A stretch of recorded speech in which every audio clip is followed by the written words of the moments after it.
students, Mrs. Dukoski here for your Chapter 14 Catcher in the Rye lesson. So today I'm out on my front porch. I figured I'd give you a nice little Chapter 14 lesson. It's summertime for me. And in Chapter 14, we continue the conflict from Chapter 13 with Sunny and Maurice. Sunny was a prostitute that visited Holden in his room in Chapter 13. If you didn't watch that video, check that video out or watch the review on it because you missed a lot. And then this is moments later after Holden thought Sunny had left and he could finally get some rest on what has been a very long day. This is all over the course of one day so far, from being at Pensy in the morning at that football game. And also he mentioned that morning he was on the subway losing the foils for the fencing team. And then he was visiting Mr. Spencer, and then he was in the dorms, and he was on a train, and now he's in the city, all one day. This is a very long day. So it is late. He actually says, you know, it's into Sunday now. It's going to be getting late out. But he's pulled an all-nighter, and he's ready to go to sleep, but not yet, because he's going to have a knock on the door. And just a quick note, I've got a little get up on here. He mentions Maine again. I'm in that, like, summer celebration mode, so I figured I'd share some of that spirit with you. Maine's a great place, so this is just kind of like my nod to Maine. And Holden likes wearing hats. I had a Holden hat, but I gave it to a student who just owned it better than I did, so I have to get a new one. But if you have one, I highly recommend it. He likes his hat, right? It protects him. It's his, you know, symbol of his emotions, and it, you know, he likes to turn it forward when he needs a little protection, or he cocks it to the side when he's feeling more confident. So hats are a big symbol in this story. I also have my glitter tattoo from my daughter. She's super crafty, and she's giving out glitter tattoos at the end of summer here. So I, you know, in this full mode of sharing some summer fun with you.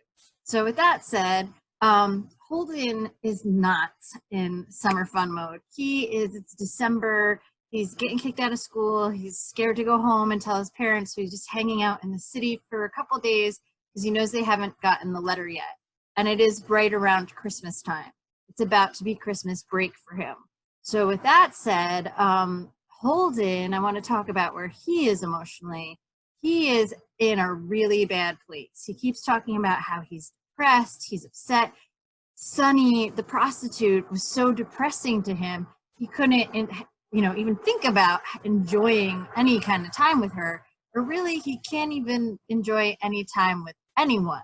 So, and he does mention that he's feeling really lousy and he's feeling depressed. So that's going to keep coming up. And at the end of this chapter, it's the halfway point in the book. And I'll do a separate video about the importance of this particular point in the plot cycle. Salinger so craftily has Holden at what I would consider his lowest moment at the end of this chapter. So we'll talk more about that at the, you know, once we're done reading, and I'll do a separate analysis video for, you know, this halfway point in the plot.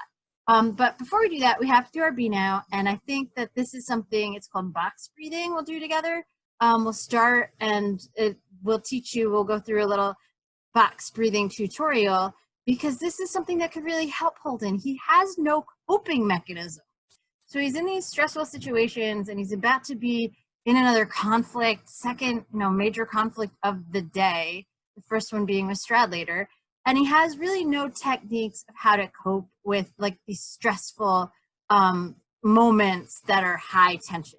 So if you are ever in a position like that and you find yourself in a tense moment, there's this technique that you could use called box breathing. And so I teach this to you, and I wish that, you know, I could teach to the fictional character Holden Caulfield in Chapter 14 of Catcher in the Rye, but I can't. But I can teach it to you. So we'll tune in for the box breathing B now, and then we'll jump right into Chapter 14. All right, so here I go with my screen share. Find a comfortable seat.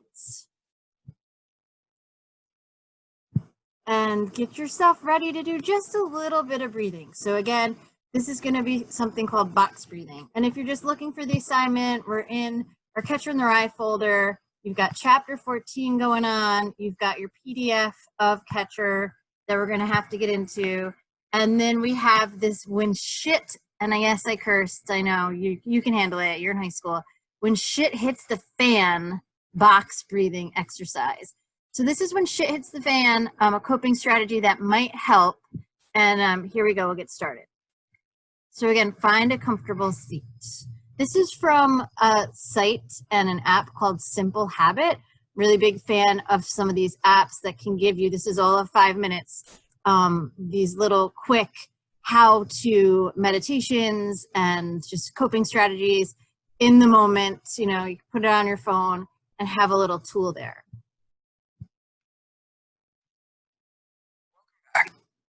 This is the first meditation in the series, When It's Please close your eyes and lift your body as comfortable as sitting on your mat.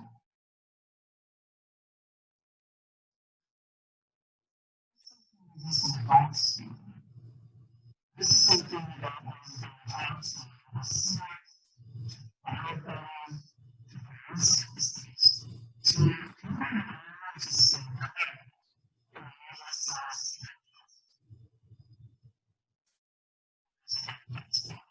First, it's sleeping. Second, you can do it pretty much everywhere. The technique is you inhale for a count of 5, hold your breath, exhale,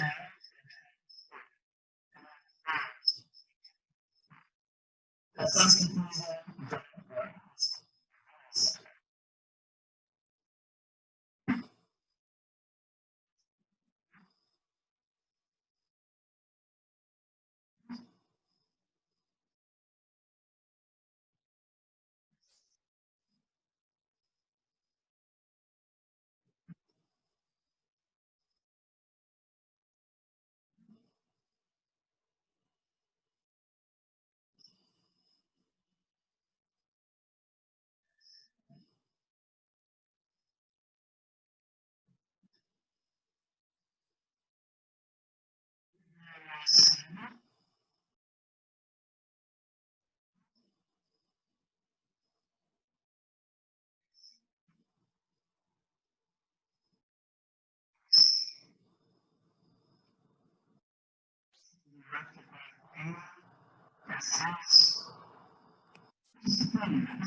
All right, I'm going to pause it there. Stop my share. So that's called box breathing. He goes through it another time, but you get the idea. And I would recommend that in a stressful situation, if something, you know, just presents itself and you're feeling that moment of high tension, which is what Holden's going to experience momentarily in chapter 14, check in with your breath. Check in with your breath.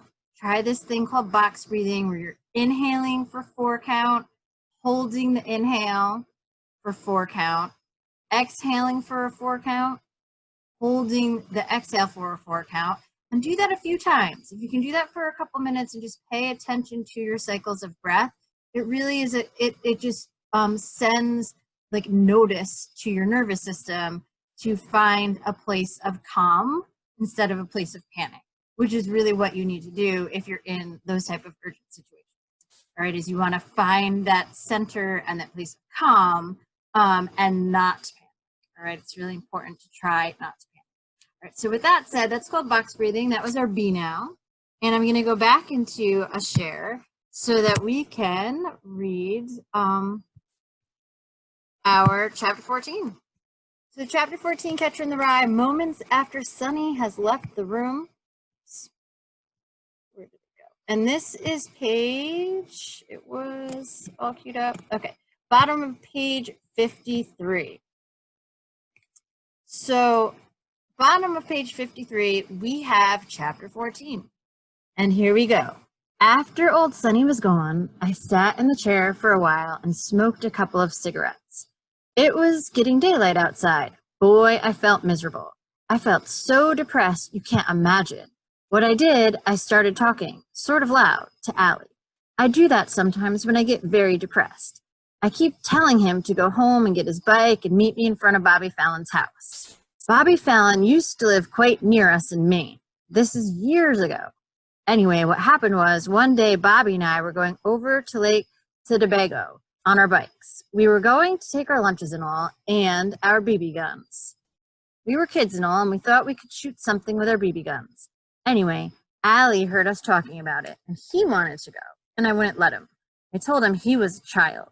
So once in a while now, when I get very depressed, I keep saying to him, okay, go home, get your bike, meet me in front of Bobby's house, hurry up. It wasn't that I didn't used to take him with me when I went somewhere, I did, but that one day I didn't. He didn't get sore about it, he never got sore about anything, but I keep thinking about it anyway, when I get very depressed. So again, Allie is Holden's little brother that passed away from leukemia. Finally, though, I got undressed and got in my bed. I felt like praying or something when I was in bed, but I couldn't do it. I can't always pray when I feel like it. In the first place, I'm sort of an atheist. I like Jesus and all, but I don't care too much for most of the other stuff in the Bible. Take the disciples, for instance. They annoy the hell out of me, if you want to know the truth. They were all right after Jesus was dead and all, but while he was alive, they were about as much use to him as a hole in the head. All they did was keep letting him down. I like almost anybody in the Bible better than the disciples. If you want to know the truth, the guy I liked the best in the Bible next to Jesus was that lunatic and all that lived in the tombs and kept cutting himself with stones. I like him 10 times as much as the disciples. That poor bastard. I used to get in quite a few arguments about it when I was at Wooten School. This boy that lived down the corridor, Arthur Childs. Old Childs was a Quaker and all, and he read the Bible all the time.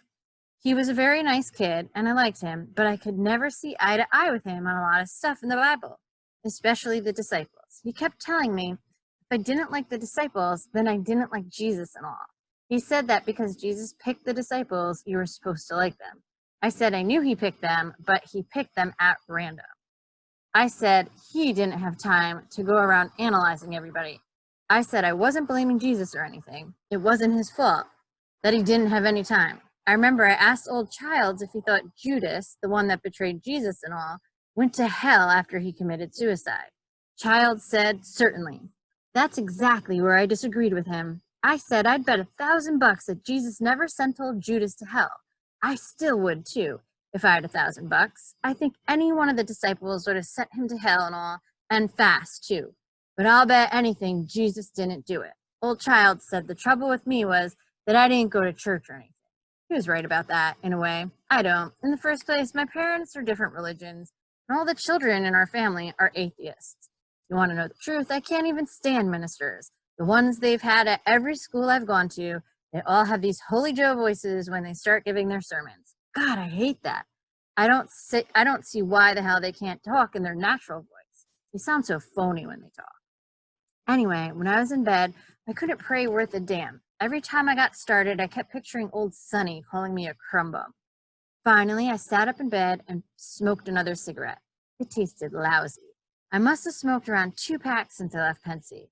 All of a sudden, while I was laying there smoking, somebody knocked on the door. I kept hoping it wasn't my door they were knocking on, but I knew damn well it was.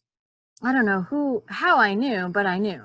I knew who it was, too. I'm psychic. Who's there? I said. I was pretty scared. I'm very yellow about those things. Again, yellow is cowardly. They just knocked again, though, louder. Finally, I got out of my bed with just my pajamas on and opened the door. I didn't even have to turn the light on in the room because it was already daylight. Old Sonny and Maurice, the pimpy elevator guy, were standing there. What's the matter? What do you want? I said. Boy, my voice was shaking like hell. Nothing much, old Maurice said. Just $5. He did all the talking for the two of them. Old Sunny just stood there next to him with her mouth open and all. I paid her already. I gave her $5. Ask her. I said. Boy, was my voice shaking. $10, Chief. Told you that. $10 for a throw, $15 till noon. I told you that. You did not tell me that. You said $5 a throw. You said $15 till noon. All right, but I distinctly heard you. Open up, Chief. What for? I said. God, my old heart was damn near beating me out of the room. I wished I was dressed at least. It's terrible to be just in your pajamas when something like that happens. Let's go, Chief, old Maurice said. Then he gave me a big shove with his crummy hand. I damn near fell over on my can. He was a huge son of a bitch. The next thing I knew, he and old Sonny were both in the room. They acted like they owned the damn place. Old Sonny sat down on the windowsill. Old Maurice sat down in the big chair and loosened his collar and all. He was wearing this elevator operator's uniform. Boy, was I nervous. All right, Chief, let's have it. I gotta get back to work. Told you about 10 times I don't owe you a cent. I already gave her the 5. Cut the crap now, let's have it. Why should I give her another $5? I said. My voice was cracking all over the place. You're trying to chisel me. Old Maurice unbuttoned his whole uniform coat. All he had on underneath was a phony shirt collar. No shirt or anything. He had a big, fat, hairy stomach. Nobody's trying to chisel nobody, he said. Let's have it, Chief. No. When I said that, he got up from his chair and started walking towards me and all. He looked like he was very, very tired or very, very bored. God, was I scared. I sort of had my arms folded, I remember. I wouldn't have been so bad. It wouldn't have been so bad, I don't think, if I hadn't just had my goddamn pajamas on. Let's have it, Chief. He came right up to where I was standing. That's all I could say. Let's have it, Chief. He was a real moron. No. Chief, you're gonna force me into roughing you up a little bit. I don't want to do it, but that's the way it looks. He said, you owe us $5. I don't owe you $5, I said. If you rough me up, I'll yell like hell. I'll wake everybody in the hotel, the police and all. My voice was shaking like a bastard. Go ahead, yell your goddamn head off. Fine, Maurice said. Want your parents to know you spent the night with a whore? High-class kid like you? He was pretty sharp in his crummy way. He really was. Leave me alone. You said 10 to be different, but you distinctly, are you gonna let us have it? He had me right up against the damn door. He was almost standing on top of me, his crummy old hairy stomach and all. Leave me alone. Get the hell out of my room, I said. I still had my arms folded and all. God, what a jerk I was. Then Sonny said something for the first time. Hey, Maurice. Want me to get his wallet? She said. It's right on the whatchamacallit. Yeah, get it. Leave my wallet alone. I already got it, Sonny said. She waved the $5 at me. See, all I'm taking is the 5 you owe me. I'm no crook. All of a sudden, I started to cry. I'd give anything if I hadn't, but I did. No, you're no crooks, I said. You're just stealing 5. Shut up, old Maurice said, and gave me a shove. Leave him alone, hey, Sonny said. Come on, hey, we got the dough he owes us. Let's go. Come on, hey. I'm coming, old Maurice said, but he didn't. I mean it, Maurice, hey, leave him alone. Who's hurting anybody, he said, innocent as hell. Then what he did, he snapped his finger very hard on my pajamas. I won't tell you where he snapped it, but it hurt like hell. I told him he was a goddamn dirty moron. What's that? He said. Put his hand behind his ear like a deaf guy. What's that? What am I? I was sort of still crying. I was so damn mad and nervous and all. You're a dirty moron, I said. You're a stupid, chiseling moron. And in about 2 years, you'll be one of those scraggy guys that come up to you on the street and ask for a dime for coffee. You'll snot all over your dirty, filthy overcoat, and you'll be... Then he smacked me. I didn't even try to get out of the way or duck or anything. All I felt was this terrific punch in my stomach. I wasn't knocked out or anything, though, because I remember looking up from the floor and seeing them both go out the door and shut it. Then I stayed on the floor a fairly long time, sort of the way I did with Stradlater. Only this time, I thought I was dying. I really did. I thought I was drowning or something. The trouble was, I could hardly breathe. When I did finally get up, I had to watch the bathroom all doubled up and holding onto my stomach and all. But I'm crazy. I swear to God I am. About halfway to the bathroom, I sort of started pretending I had a bullet in my guts. Old Maurice had plugged me. Now I was on the way to the bathroom to get a good shot of bourbon or something to steady my nerves and help me really go into action. I pictured myself coming out of the goddamn bathroom, dressed and all, with my automatic in my pocket and staggering around a little bit. Then I'd walk downstairs instead of using the elevator. I'd hold on to the banister and all, this blood trickling out of the side of my mouth a little at a time. What I'd do, I'd walk down a few floors holding on to my guts, blood leaking all over the place. And then I'd ring the elevator bell. As soon as old Maurice opened the doors, he'd see me with the automatic in my hand, and he'd start screaming at me in his very high-pitched, yellow-belly voice to leave him alone. And I'd plug him anyway, 6 shots, right through his fat, hairy belly. Then I'd throw my automatic down the elevator shaft, after I'd wipe off all the fingerprints and all. Then I'd crawl back to my room and call up Jane and have her come over and bandage up my guts. I picture her holding a cigarette for me to smoke while I was bleeding and all. Goddamn movies. They can ruin you. I'm not kidding. I stayed in the bathroom for about an hour, taking a bath and all. Then I got back in bed. It took me quite a while to get to sleep. I wasn't even tired, but I finally did. What I really felt like, though, was committing suicide. Felt like jumping out of the window. I probably would have done it, too, if I'd been sure somebody'd cover me up as soon as I landed. I didn't want a bunch of stupid rubbernecks looking at me when I was all gory. End of chapter.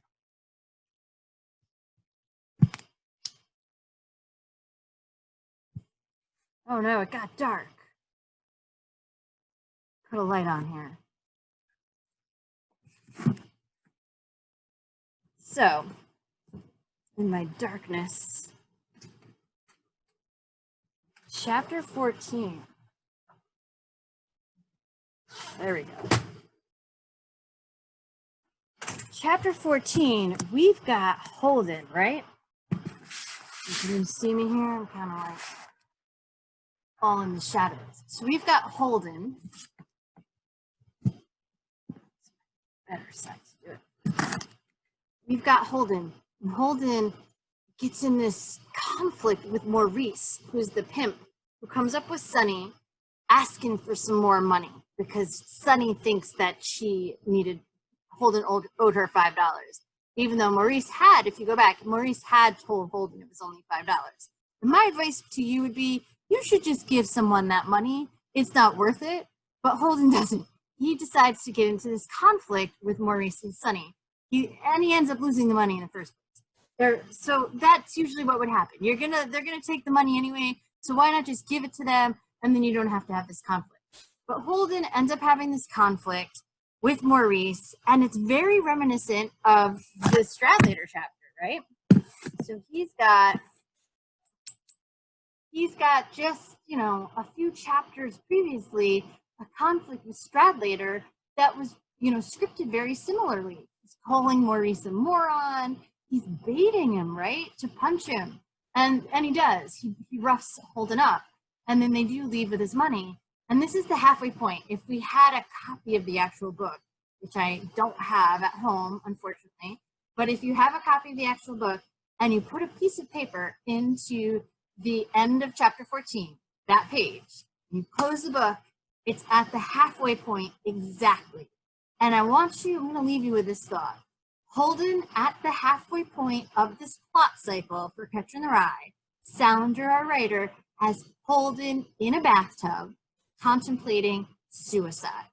That's a really big deal. We know that Holden has said he's been depressed, feels lousy. We know that he's having a really hard time. But this is the first time that he actually says and is contemplating killing himself. And he says that he actually would if it wasn't for, thinking that a bunch of rubbernecks people would just gawk at his body. And that goes back to that chapter about James Castle, the kid that got pushed out of the dorm room. Oh, I think I might be foreshadowing something. So that's something that Holden did witness, somebody dying and people looking at the body. And so Holden doesn't want that to happen to him. And so he does get out of the bath. So a couple things with the plot here, Holden being at what I'm going to call rock bottom, and I'll do a whole separate video about that plot cycle, and I call this 6 o'clock in the plot. And he's at rock bottom thinking about killing himself, but he's also in a bathtub. So water is used as a symbol in literature and in life. And I want to leave you with that thought. Like, why is it symbolic here that Salinger has Holden thinking about killing himself and he's in a bathtub? Why put him in a bathtub? What's water have to do with anything? So with that, that's the end of chapter 14. I'll leave you with those thoughts and stay tuned for a separate video for our half point just plot analysis, because that's gonna like dig into some of these things a little bit deeper. Okay, bye. See you later.